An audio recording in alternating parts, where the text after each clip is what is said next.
Kidden Garden. Let's go! Once upon a time, in a secret magical place, there lived a funny-looking silly witch. She was very bad behaved. She had warts on her nose and green hair. And she lived with her magical little creatures, the elves and the fairies of the forest. They all loved her very much because she always did magic tricks for them. But the witch wasn't kind. She only cared about herself. One day, 3 brave fairies came to her and said, "We want to take you on an adventure." The witch got very angry and said, "Why do you want to take me anywhere? I don't want to go." But the fairies were insistent and said, "You have to come with us because you need to learn to be kind." So they took the witch to the first challenge, which was a talking tree. The tree said, "If you want to pass this challenge, you have to make 100 good deeds for the forest and its animals." The witch got very upset and said, "I don't want to do any good deeds. I'm not kind." The fairies and the elves all pleaded with her to do it, and after a lot of convincing, she agreed. She helped the birds build their nests. She picked up the fallen acorns and planted them. She even made a little squirrel a warm scarf because it was cold outside. When she finished the 100th good deed, the tree was very happy and said, "You may cut one of my branches." The witch was very sad to see the tree lose a branch, but she had done so many good things that the tree magically transformed her into a beautiful fairy. She could fly and had sparkly wings just like the others, but she still wasn't kind. So the fairies took her to the next challenge, which was a grumpy troll under a bridge. He asked her, "If you want to pass, you have to give me a magic potion that will make everyone in the kingdom kind." The witch didn't really want to help anyone, but she thought about how nice it would be if everyone was kind. So she gave the troll the potion, and he drank it. Immediately, he felt a change in his heart, and he gave the witch a magic ring that would teleport her anywhere in the kingdom. She went to the 3rd challenge, which was a nasty dragon guarding a treasure chest. The dragon asked her, "If you want to be kind, you have to put this treasure back into the earth." The witch looked inside the chest and saw all the gold and jewels and thought, "I can't believe I'm gonna do this, but I want to be kind." She started putting the treasures back into the earth when suddenly the dragon grabbed her and said, "You tricked me. I wanted to be kind, but now you ruined everything." The witch apologized and said, "I'm sorry, but I want to help everyone in the kingdom. Please let me show you." She took out her magic ring and teleported them to the troll under the bridge. He was so happy to see the witch again, and she explained to the dragon what she had done. The dragon felt very ashamed and gave her a magic gem that could break any spell. She went back home and realized she had changed and was now a kind witch. She flew over the kingdom and broke all the nasty spells that she did through 200 years ago. Everyone was so happy and free. And the witch was happy too, because now she knew that being kind was the greatest magic of all. And so the witch lived happily ever after with her magic friends, the elves, and the fairies of the forest, and they all continued to do good magic together. The end. Once upon a time, in a secret magical place surrounded by a huge dark forest, there lived a funny-looking silly but bad-behaved witch. She lived in a crooked little house made out of dry leaves, toadstools, tree roots, and rotten wood. The witch had 3 magical little creatures that looked like pink fluffy balls. They were called Woozle. There was Woozle 1, Woozle 2, and Woozle 3. And even though they looked cute, they were as naughty as the witch. One day, while playing a nasty trick on a little gnome, the Woozles accidentally broke the gnome's precious flower, his only flower that he wanted to give to his sweetheart. The gnomes got very angry and warned the witch that if she didn't fix this, he would tell everyone in the forest about her bad behavior. So the witch had only one option: find a rare magic flower called the Moon Whisper and fix the gnome's flower. But there was a problem. The Moon Whisper only grew deep inside the darkwood forest, a place where no one dared to go because it was guarded by scary creatures and full of dangerous traps. So the witch took her broom, put on her pointed hat, and with the Woozles behind her flew to the darkwood forest. Once there, she encountered the first challenge, a talking tree that didn't want anyone to enter the forest. It blocked the way with its huge branches and said that only those who knew the secret password could pass. The witch thought for a moment and then shouted, "Open up, you silly tree, or I'll turn you into firewood." But the tree just laughed and said, very funny, "Witch, you won't scare me. Tell me the password and I'll let you pass." The witch tried again. "Please let us pass. We just need to pick one little flower." But the tree just kept laughing and wouldn't budge. So the witch had only one option left. She pulled out her magic wand and cast a spell. "By the power of Woozle 1, 2, 3, I command you to open up for me." Then from the tree came a tiny voice. "You won't win so easily." Suddenly, the tree began to move its branches very fast, trying to hit the witch. The witch had to fly very fast and carefully between the branches to avoid being hit. When she finally managed to fly through, she heard the tree say, "I'm not done with you yet." Then the tree started to throw sharp, pointy things, like knives, at the witch. The witch had to dodge left and right to avoid being hit. "Woozle 1, 2, 3, help me," she cried. And the Woozles used their magic powers to make the pointy things explode before they could touch the witch. Then finally, when they were all out of the forest, the tree stopped trying to hurt them. The witch and the Woozles flew away as fast as they could. And now they faced the second challenge, a wide and deep river with strong currents. Normally, the witch could just fly above it, but the tree had taken all her strength. So now it was too hard to fly. She tried to land on the water, but it splashed her with water, and she lost her balance.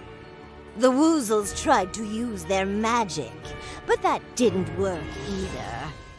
Just when the witch thought she would drown, suddenly a small boat appeared, and an elf with long green hair offered to take her across. The witch thanked the elf and climbed into the boat with the Woozles. As they sailed down the river, the elf said, "Why are you in such a hurry? What's the rush?" The witch hesitated, but then decided to tell the elf her problem. "I have to get the Moon Whisper flower from the other side of the river. If I can't fix the gnome's flower, he will tell everyone about my bad behavior." The elf nodded understandingly. "I see. Well, then let me take you to the Moon Whisper Patch. It's not far from here. And as promised, soon they reached the Moon Whisper Patch. The flowers looked beautiful, glowing in the dark like tiny moons. The elf helped the witch collect some of the flowers and then rowed her back across the river.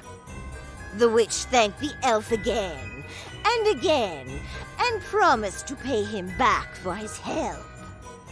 Then she took the Moon Whisper flowers and flew away as fast as she could to the gnome's house. When she arrived, the gnome wasn't home, but his sweetheart was. She was a beautiful fairy with delicate wings and sparkling magic. The witch handed the fairy the Moon Whisper flowers and explained what she had to do to fix the gnome's flower. The fairy thanked the witch and disappeared in a flash of light. A few moments later, the gnome arrived, and when he saw his flower, his face lit up with joy. He thanked the witch and told her that he would never tell anyone about her bad behavior. And from that day on, the witch became friends with the gnomes and the fairies. They all spent their days playing in the forest and having fun. But the witch still hadn't fixed her bad behavior. That would be her final challenge, something even more difficult than the talking tree or the dangerous river. The next day, the witch and the woozles were playing hide and seek with the fairies when they came across a clearing. In the middle of the clearing stood a majestic oak tree with thick, strong branches. Underneath the tree sat a group of elves, gnomes, fairies, and other magical creatures. They were all arguing loudly, and no one could calm them down. The witch hid behind a mushroom and peeked at the others. She couldn't believe what she was seeing. The creatures were fighting over who was the most powerful. The elves claimed that their magic was the strongest. The gnomes argued that their knowledge of potions and herbs was unmatched. The fairies boasted about their ability to fly, and the trolls just kept stomping their feet and making loud noises. The witch had to do something. She couldn't bear to see all these magical creatures fighting. So she walked up to the tree and shouted, "Stop it! You're all acting like silly children." The creatures fell silent and stared at the witch. "What do you know, little witch? You're not even a real magical creature," said one of the elves. "Oh, yeah. Well, I may not be a fairy or an elf, but I'm pretty good at fixing broken flowers, unlike some people I know," the witch retorted.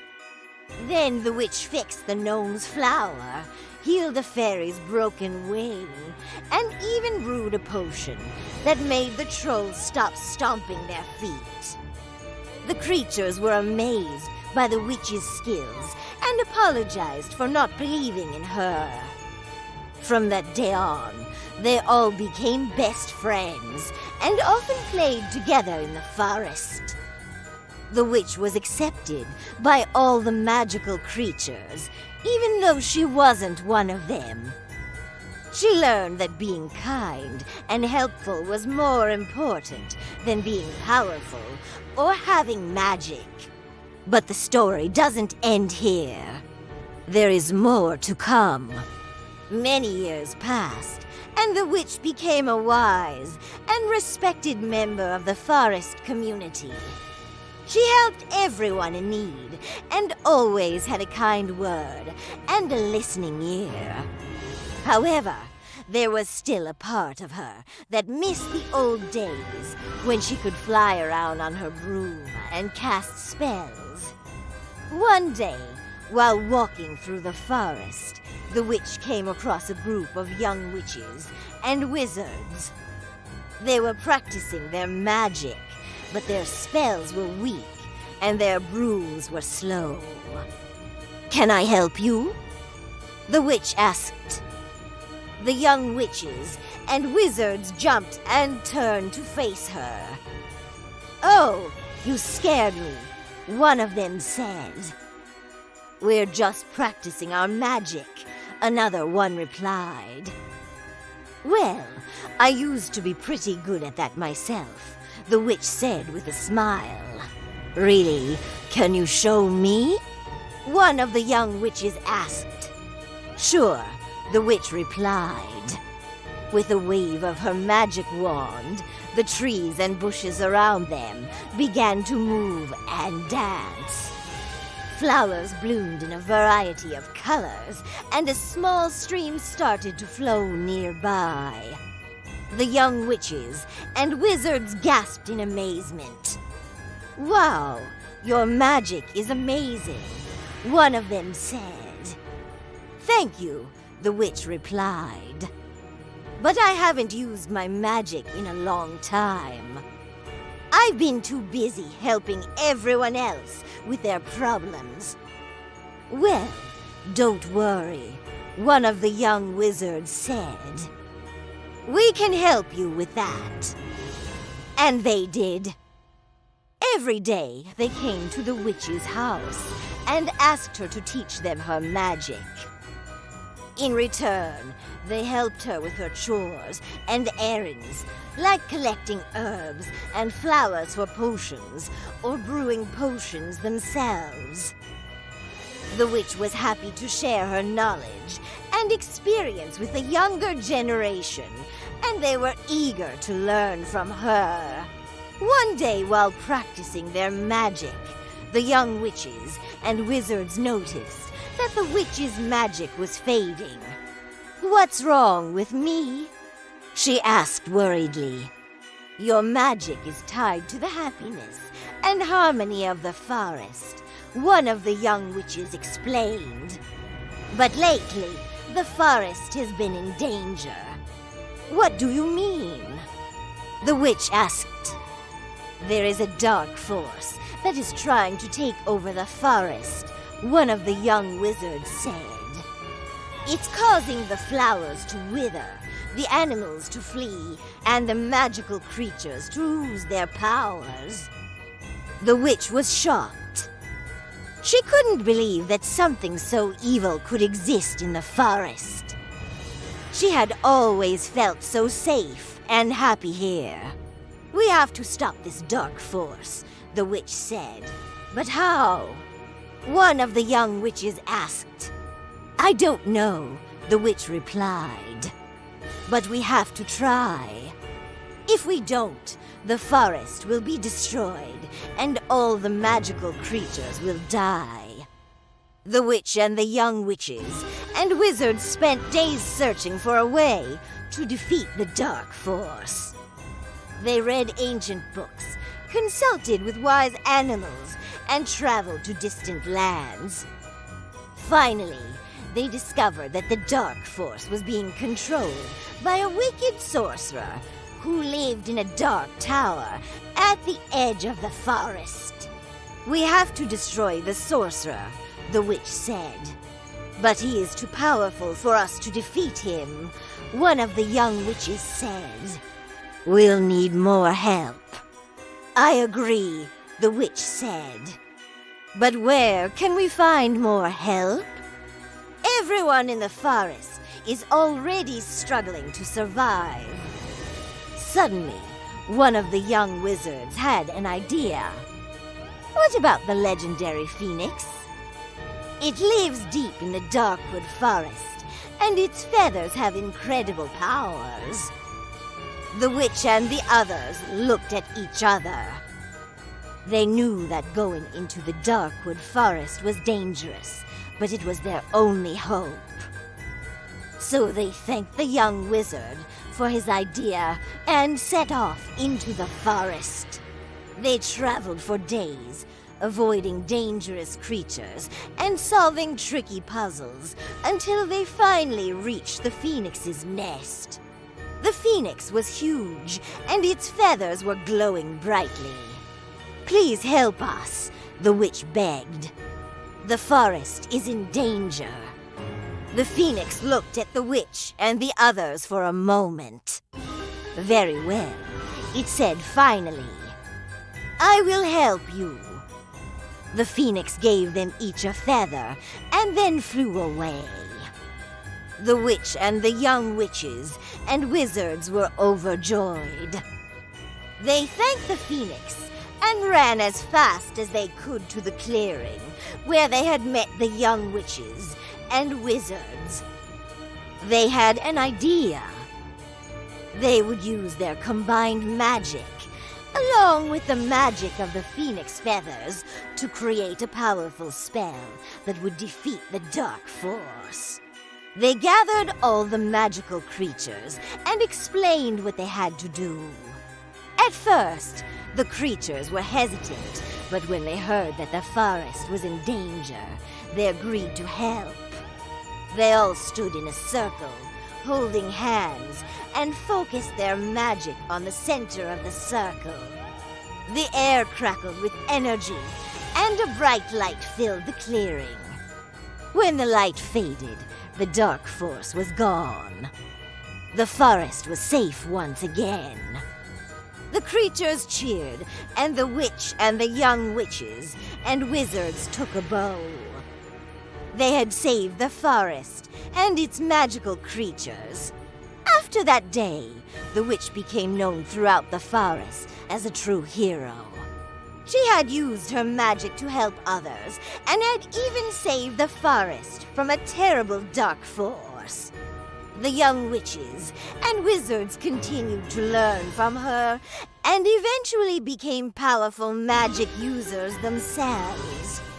The witch was proud of them and knew that the future of magic was in good hands.